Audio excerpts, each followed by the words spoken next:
105.3 The Fan, KT and Imran. We got Colby Sat producing and joining us on the phone line from 94 WIP in Philadelphia. He's the host of the Philadelphia Eagles postgame show. It's Rob Ellis. Rob, how you doing? What's happening, brother? How are you? Oh, just hanging out. Me and Mike are here, just talking sports, talking some Cowboys, Eagles. Greetings, Rob. How you guys doing? What's up, Mike? Long time no see, brother. I know. Rob and I actually used to work together, what's that, about 11 years ago at Comcast Sportsnet in Philadelphia. And that was in a whole different life. That was in a whole different world, Mike. Yes, indeed. Do you make a lot more money now than you did then? Probably not. I'm just asking. We're in radio now, so probably not. Yeah, you just answered your own question right yes. there. I work for free here. Well, Rob, thanks for having us on, for joining us. And having us on in your life. So what's in Philadelphia? Are you guys just fired up? Can't wait for Sunday? Because Mike and I aren't really getting the same vibe here in Dallas. Yeah, which I guess that's sort of par for the course, because I think Philadelphia considers Dallas a lot more of a rival than Dallas considers Philadelphia. So I guess that part doesn't shock me. Yeah, I mean, this city's at a fever pitch. I mean, we've had two just hideous years of football. The last 2 years under Andy Reid, where this team essentially quit, and they were dead men walking. And Chip Kelly's breathed absolutely new life into this team and the city. And you kind of remember now what it was like when football was fun. So yeah, I mean, Philadelphia's ready to go. I think the toughest thing for Philadelphia fans and Eagles fans is going to be waiting till Sunday night. Rob, I'm glad you mentioned that, because we just started off our show just talking about playoff fever and what it's supposed to be like in a town. And right now, this town, you can literally hear crickets in the sports shops and the stadiums.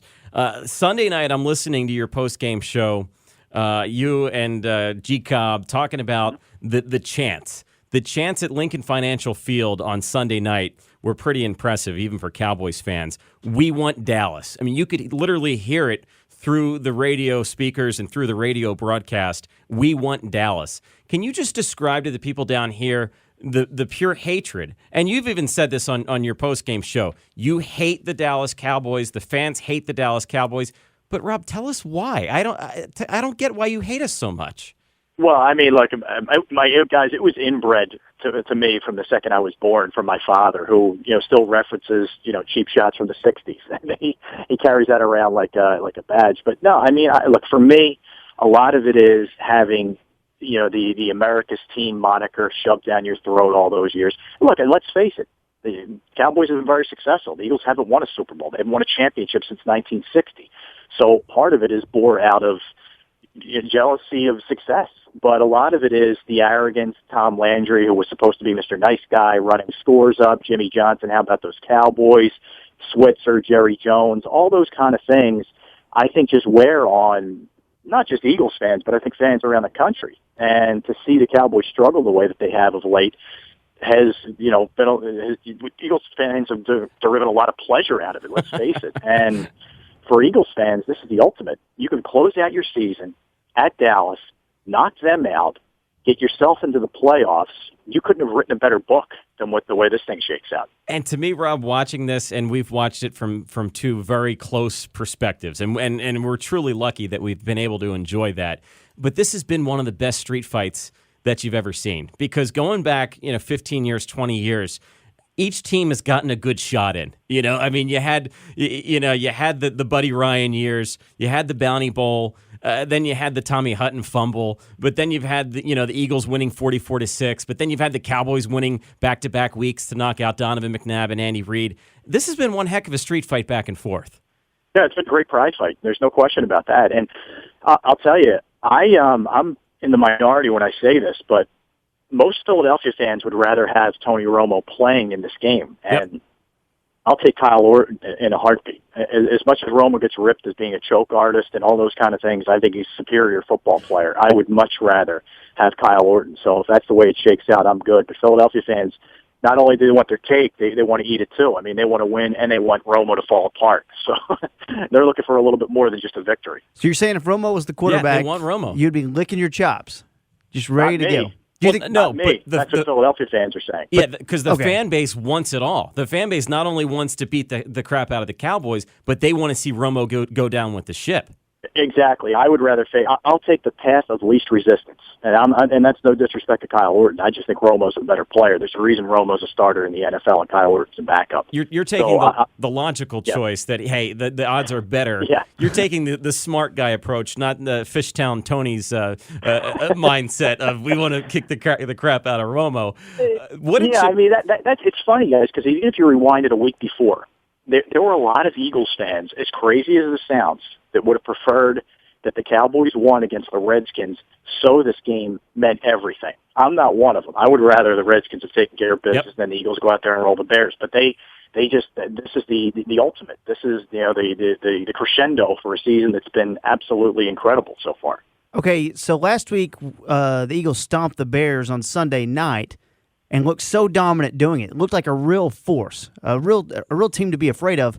But 2 weeks ago on the road in Minnesota, a team with Matt Castle at quarterback, beats them by 18. What the hell happened that day in Minnesota? It was really strange, guys, because the one thing that Chip Kelly and Nick Foles as well, one of the things they've been really good at is not letting down. They call it the 24-hour rule. All right, so either you celebrate the win or you commiserate after a loss, but we move on pretty quickly.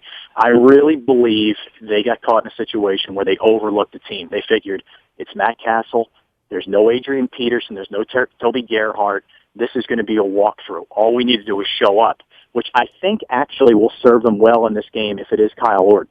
Now, to me, there's no way you're looking past the team when it's an elimination game. There's no way that happens.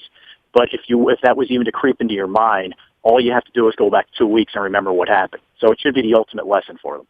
Rob Ellis from 94 WIP is the Eagles post-game show host. Also does some talk shows for them as well in the city of brotherly love. Rob, I'm curious about this Eagles team because Chip Kelly has been a guy that has been touted as the all encompassing football genius, an innovative guy that's brought in this new offense and this new system.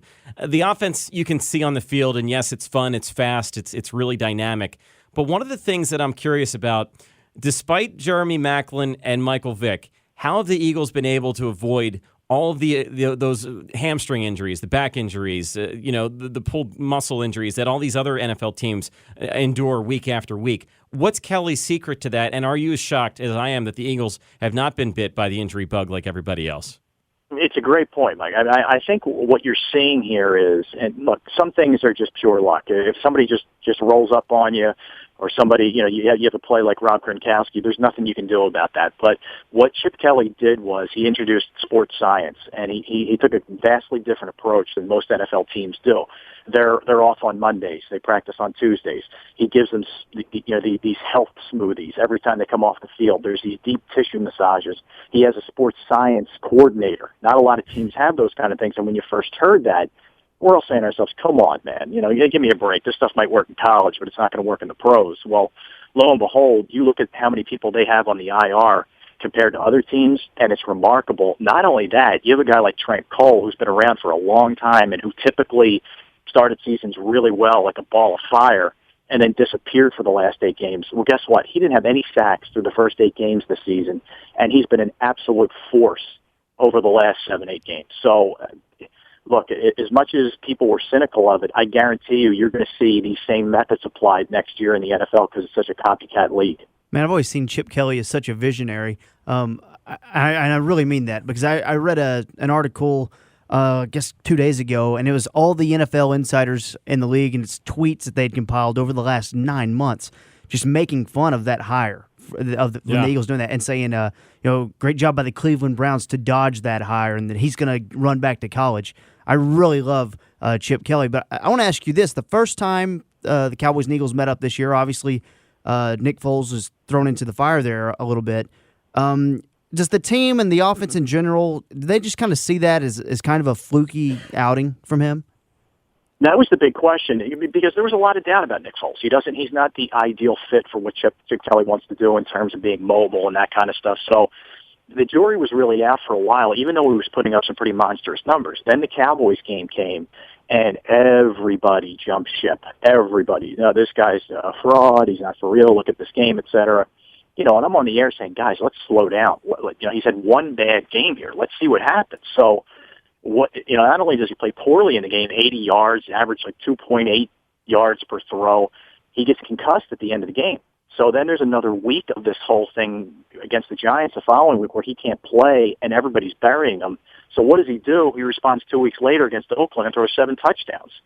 Yeah, and we've seen him really only struggle in that Dallas game, even the Minnesota game where his numbers were pretty good. Even though he was pretty inconsistent, they put up 30 points.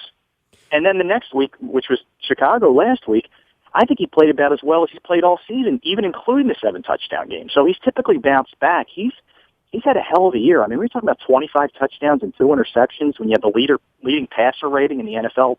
He's got a better passer rating than Peyton Manning. So he's had a really good season. My guess is he doesn't let that first Cowboys game, despite the fact that he's a Texas kid. I don't think there's going to be a hangover effect. I think he's going to go out there and play well. Rob Ellis from 94 WIP joining us. Rob, I want to wrap this up by kind of giving Cowboys fans some hope, some confidence, because I was in Philadelphia for a couple of years where I saw some extremely overconfident Eagles teams. I'll bring back the game against Tampa, closing out Veterans Stadium, and literally our boss was telling us to enjoy the day. And do you remember that email that was sent to us that morning? And Tom Stathakis literally, jinxed the entire Eagles fan base. He mushed it. Yeah, enjoy the day. Remember it, because the Eagles are going to win and go to the Super Bowl. Right. Then the following year, the Carolina Panthers are in town. Everybody thought that was going to be an Eagles win. Where does the overconfidence rank right now in Philadelphia? Because, man, I don't think there's anyone in Philly that thinks that they're going to lose this game. Right, and it scares me in general when everybody is on one side. It doesn't matter what sport it is, what team it is. If everybody's telling you so-and-so is going to roll, it typically goes the other way. So, hey, look, this is still a game in Dallas. Let's not forget about that. This is still a Dallas team that has some serious offensive weapons. Yes, defensively they struggle. Yes, they could be without Romo, but I don't think it's going to be nearly as easy as most Eagles fans think. I think this thing's a tight game. Potentially could be, a field goal game mid-fourth quarter. Wouldn't surprise me one bit. Would not surprise me one bit. Ultimately, I think the Eagles win the game, but I don't think this is easy by any stretch, no matter who's the quarterback. All right, Rob, thanks a lot for joining us tonight. Really appreciate it, and have a happy holidays, and enjoy the game on Sunday night. My pleasure, fellas. Take care. Thanks for having me. Thanks, Rob. All right, KTNM Rob here, 105.3 The Fan. That was Rob Ellis, 94 WIP in Philadelphia.